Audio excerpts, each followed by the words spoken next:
Good morning class.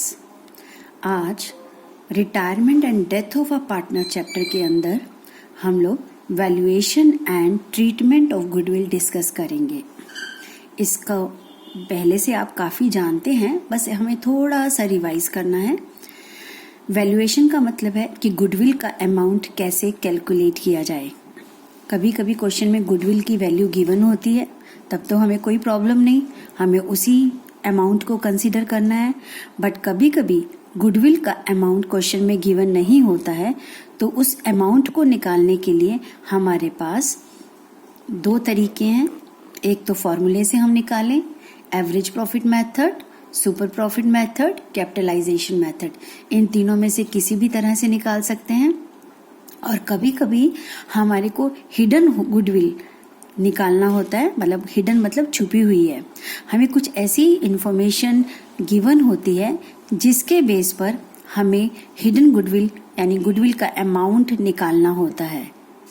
तो valuation of goodwill के अंदर आप या तो इन तीनों में से किसी एक मेथड से निकालते हैं गुडविल का अमाउंट, या आप हिडन गुडविल से मेथड से निकालते हैं गुडविल का अमाउंट।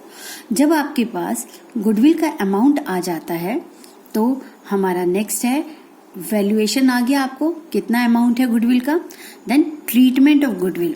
अब जब आपके पास गुडविल के अमाउंट की फिगर आ गई, अब उसका अकाउंटिंग ट्रीटमेंट कैसे किया जाना है। तो अकाउंटिंग ट्रीटमेंट के लिए हम लोग क्या करेंगे, इसके दो मेथड हैं, दो है। पहला है when goodwill does not appear in the books. यहाँ गुडविल कौन सी goodwill, old goodwill. It means कोई ओल्ड गुडविल नहीं है। जब क्वेश्चन में पुरानी बैलेंस शीट के अंदर कोई गुडविल नहीं है, ठीक है, तब तो कोई प्रॉब्लम ही नहीं है, कोई गुडविल नहीं है।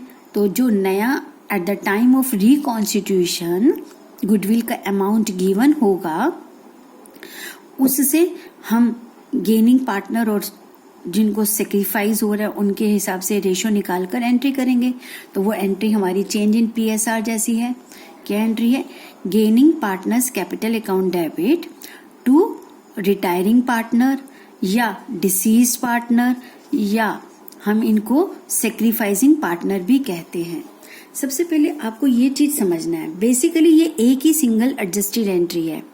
यानी जब रिकॉन्स्टिट्यूशन हो रहा है तो किन पार्टनर को फायदा हो रहा है, कौन से पार्टनर हैं जिनको नुकसान हो रहा है, या फर्म छोड़कर जा रहे हैं, या किसी फर्म के पार्टनर की डेथ हो रही है।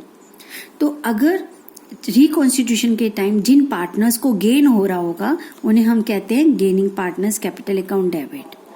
और जिन पार्टनर्स को न्यू रेशो आने से, चेंज आने से सेक्रीफाइस करना पड़ रहा होगा, या कोई पार्टनर जा रहा है तो वो भी तो सेक्रीफाइस करके जा रहा है। रिटायरिंग पार्टनर जाते समय अपना शेयर रिमेनिंग पार्टनर को देके जा रहा है, तो रिमेनिंग पार्टनर्स को गेन हो रहा है जिसको वो देकर जाएगा, और जो जा रहा है वो अपना शेयर सेक्रीफाइस कर रहा है, उसके बदले में वो गुडविल का अमाउंट लेगा उनसे। या disease partners capital account, disease कौन हो रहा है, जो पार्टनर मर गया उसका कैपिटल अकाउंट। डिसीज मतलब मरने, डेथ के केस में मरने वाले पार्टनर का कैपिटल अकाउंट। अब जो मर गया वो भी तो अपना शेयर फर्म में छोड़ गया रिमेनिंग पार्टनर्स के बीच में, ठीक है ना। तो ये इसने भी अपना शेयर छोड़ दिया, सेक्रीफाइस कर दिया इसने भी। और कभी कभी ऐसा भी हो सकता है कि रिमेनिंग पार्टनर के अंदर से ही किसी पार्टनर को सेक्रीफाइस हो जाए। जरूरी नहीं है कि कोई पार्टनर अगर रिटायर होता है, रिटायर होने के बाद रिमेनिंग पार्टनर का जो न्यू रेशो बने उससे बचे हुए दोनों पार्टनर को गेन भी ही हो, किसी पार्टनर को सेक्रीफाइस भी हो सकता है। तो ये चीजें हमें ध्यान से क्वेश्चन करते समय ध्यान रखना है, ठीक है। तो जब कोई पुरानी बैलेंस शीट में गुडविल नहीं है तो उसका हम कुछ करेंगे ही नहीं, नहीं है तो ना सही। हमें क्या करना है, जो गुडविल का अमाउंट है उसमें जो पार्टनर छोड़कर जा रहा है और अपना शेयर पुराने पार्टनर्स को दे रहा है, तो उसके कंपनसेट करने के लिए मैंने बताया था ना गुडविल की एंट्री हम क्यों करते हैं। When a retiring partner gives his share to the remaining partner, उसके बदले में, उसको कंपनसेट करने के बदले में जिसको शेयर मिलता है, gaining partner gives that amount of goodwill to the going partner, जाने वाले को, सेक्रीफाइसिंग पार्टनर, डिसीज पार्टनर, जो भी जा रहा है जिसको शेयर देकर उसको उतना शेयर का गुडविल का अमाउंट देता है। इसलिए हमें ये एंट्री करनी होती है। तो हमारी एंट्री क्या है? Gaining partners capital account debit. इनमें से कुछ भी हम लिख सकते हैं अकॉर्डिंग टू क्वेश्चन। ठीक है, तो ये हमारा अकाउंटिंग ट्रीटमेंट। बेसिकली हम क्या कर रहे थे बेटा? Treatment of goodwill. इसके दो हैं, जब पुरानी गुडविल ना दी हो, और दूसरा है when goodwill appears in the balance sheet. Balance sheet में लिखी हुई है। अगर at the time of reconstitution old goodwill है बैलेंस शीट के अंदर, तो इसे हमें खत्म करना है। इसे ओल्ड पार्टनर्स में पहले राइट ऑफ करेंगे। गुडविल हमारी एसेट है, उसको खत्म करने के लिए क्या करोगे? एसेट डेबिट होती है तो हमें इसे राइट ऑफ करने के लिए क्रेडिट करना पड़ेगा। कौन बियर करेगा इस नुकसान को? पार्टनर्स। तो हमारी एंट्री क्या होगी? ओल्ड पार्टनर्स कैपिटल अकाउंट, यानी रिकॉन्स्टिट्यूशन से पहले वाले सारे पार्टनर्स कहलाते हैं ओल्ड, रिकॉन्स्टिट्यूशन के बाद वाले पार्टनर्स कहलाते हैं न्यू पार्टनर्स। तो old partners capital account debit to goodwill, ये पुरानी गुडविल है बेटा, पुरानी, याद रखेंगे। Being old goodwill write off in old partners in old ratio. Old ratio में, ओल्ड पार्टनर्स में राइट ऑफ की जाती है अगर कोई पुरानी गुडविल होती है तो। ठीक है, अब पुरानी गुडविल को खत्म कर दिया। अब जो नई गुडविल क्वेश्चन में गिवन होगी उससे हमें क्या करना है? वही सब करना है। क्या? ये जो एंट्री आपने यहाँ करी है बेटा, gaining partners to sacrificing partner, retiring या डिसीज पार्टनर, वही एंट्री उस फिर करनी है नई गुडविल के अमाउंट से जो गिवन होगा एडजस्टमेंट में। आफ्टर दैट, इसके बाद, पुरानी को खत्म करने के बाद, gaining partners capital account debit to sacrificing partners capital account भी लिख सकते हो, फिर बता रही हूँ, to retiring partners capital account या मरने वाला डिसीज पार्टनर्स कैपिटल अकाउंट।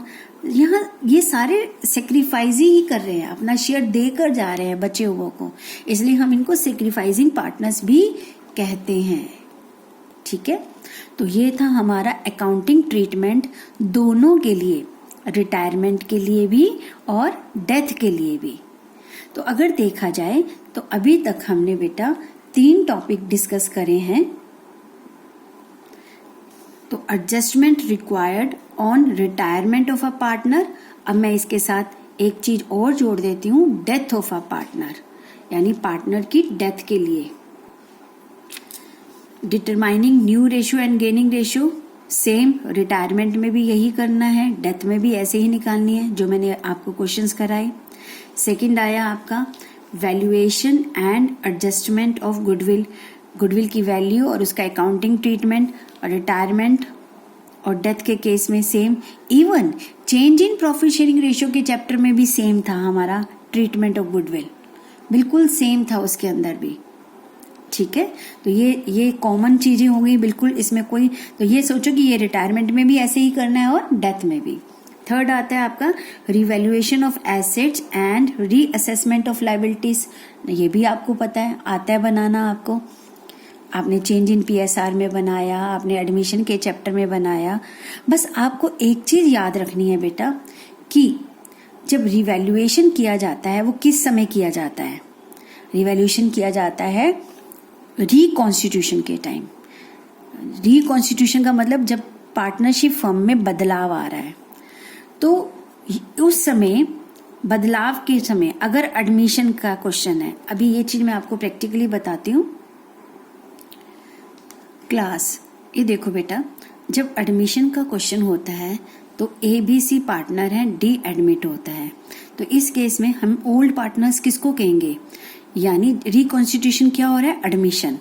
तो ओल्ड पार्टनर्स कहलाते हैं ABC और न्यू पार्टनर्स कहलाएंगे D के एडमिशन के बाद ABCD। ओल्ड पार्टनर्स ABC और ABCD। इसी तरह अगर रिटायरमेंट या डेथ का क्वेश्चन है तो सपोज कीजिए XYZ पार्टनर है, यहाँ पर Z को मैं बाहर को एरो लगा रही हूँ, यानी Z रिटायर हो रहा है, छोड़कर जा रहा है फर्म, तो इस केस में रिटायरमेंट से पहले वाले पार्टनर, यहाँ एडमिशन से पहले, रिटायरमेंट से पहले तो ये तीनों पार्टनर थे, तो इस केस में ओल्ड पार्टनर कौन कहलाएंगे? XYZ।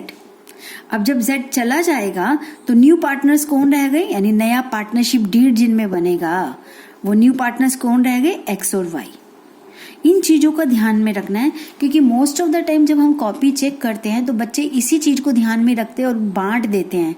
इट मीन्स जब आप रिवैल्यूएशन अकाउंट बनाएंगे तो रिवैल्यूएशन अकाउंट का जो प्रॉफिट है, एडमिशन के केस में तो रिकॉन्स्टिट्यूशन से पहले ABC में बटेगा, रिवैल्यूएशन का प्रॉफिट और लॉस ABC में बटेगा, ठीक है।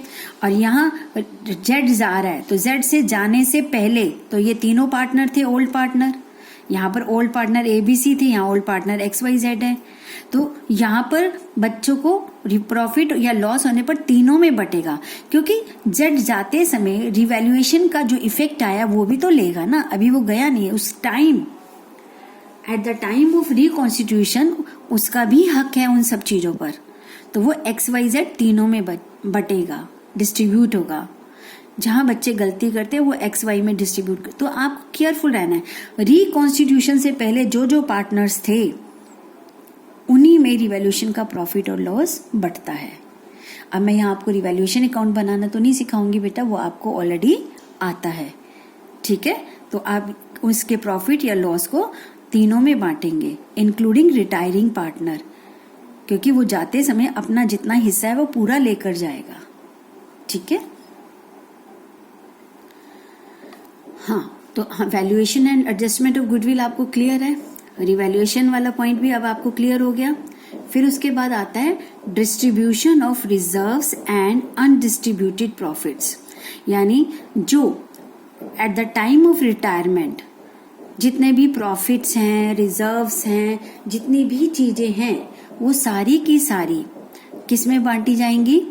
रिकॉन्स्टिट्यूशन के टाइम से पहले वाले पार्टनर्स के बीच में, ठीक है। तो रिकॉन्स्टिट्यूशन से पहले कौन कौन पार्टनर है?